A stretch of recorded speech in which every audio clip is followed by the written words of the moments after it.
Howdy folks, Doc here with Last Best Tool, and as you know I like to highlight different flashlights, especially those who have some surprises up their sleeve, and this Manker Striker Mini actually is a pretty cool light with some tricks. Let's take a look at it. First of all, this runs off of a AA battery.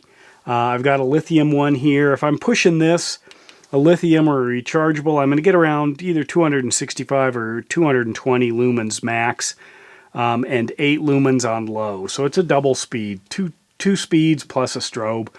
However, if I use the onboard 14500 to 920 milliamp rechargeable battery, USB-C, you can see the port there, plus it comes with, of course, the cord to charge it.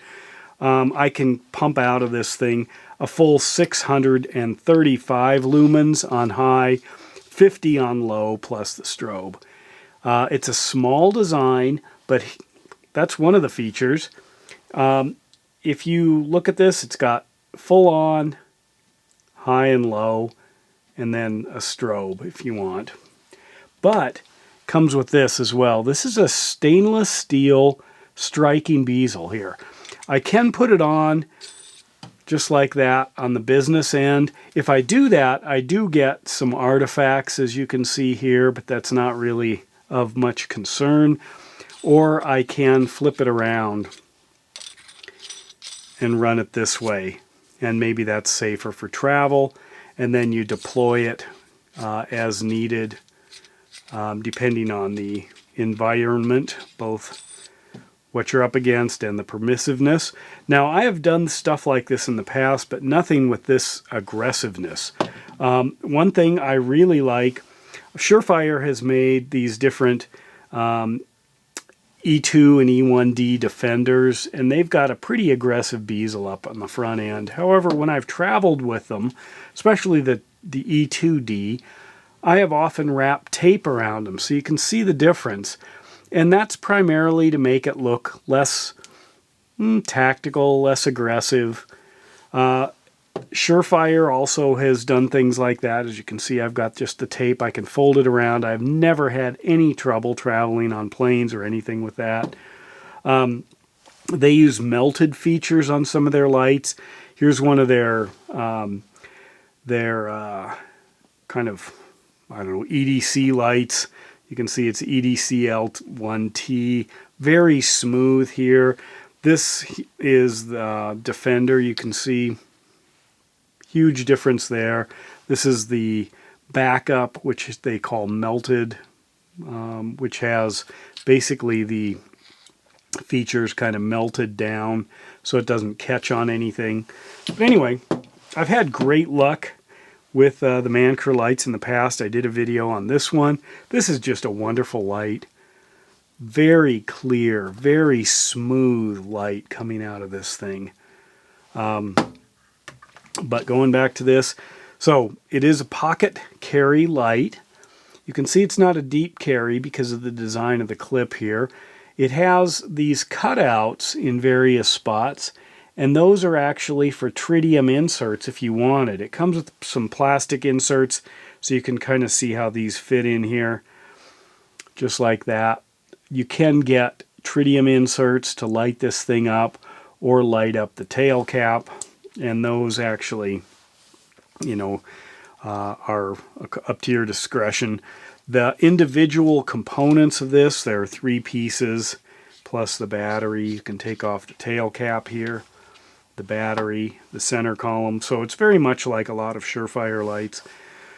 Solid design, good solid tail cap lockup. Now, is this reversible? Well, if you look at this, here's something I discovered. Drop that down here.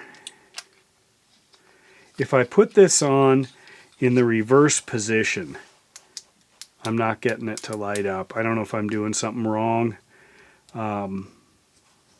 Maybe if I can twist that. But I've tried several times and I haven't been able to get it. Let's see.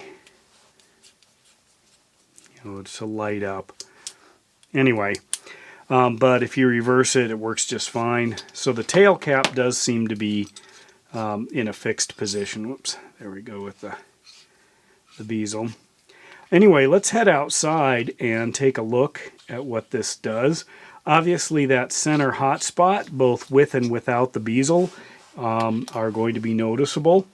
But for a very small AA powered light that you can easily swap out the, you can see here, there we go. You can easily swap out for any AA battery. Performances vary according to the batteries, but you get a high performance striking bezel tactical light that pumps out 200 to 600 lumens, easily fits in your pocket, completely removable bezel, reversible, does screw on this way, so if nobody's probably going to think much about that. Solid design. Let's go see what it does. So here we are outside in the dark. As you can see, there's a fairly pronounced spot in the center. That's great for a long reach. Plus, there's plenty of spill to easily navigate any environment. This is without the striking bezel on the front. And so you see a nice clear round circle of light. This is what it looks like with the bezel on. Now you can see that there is some significant vignetting of the kind of the form, the edge, the contours of that bezel. But again, I'm pointing it towards something close to deliberately bring that out. It's not quite as pronounced when you're looking at something a little bit further away. That is the edges of the spill though. So anyway, there's the low light again, and then the high light, and low light. And with that, dock out.